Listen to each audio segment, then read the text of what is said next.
Chennai super Kings IPL 2024 रु बाहर अछि। यार शेष लीग मैच रे सीएसके रॉयल चैलेंजर्स बेंगलोर हाथ में पराजय सम्मुखीन होगा पड़ा। 17तम सीजन में ऋतुराज गायकवाड़ द्वारा अधिनायक दल मात्र 14टी मैच खेलुवा बेले 7टी जीतिथिला एवं 7टी मैच हारिथिला। सीएसके प्ले ऑफ दौड़ बाहर हेबा परे अनुमान करा जाउछि जे एमएस धोनी को पई शेष सीजन होई पारे। तबे एही समय मध्ये सीएसके रो सीईओ प्रशासन को भल खबर दैछन्ति।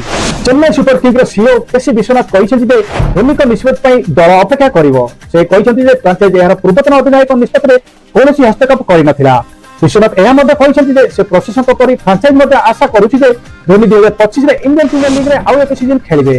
तो आरसीबी विरुद्ध मैच पर धोनी बहुत निराश होइथिले। तांकर अनेक चित्र सोशल मीडिया रे वायरल होइथिला। आरसीबी हराइबा परे महेंद्र सिंह धोनी तांको भविष्य को नै कोनोसी अपडेट देहि नाथि।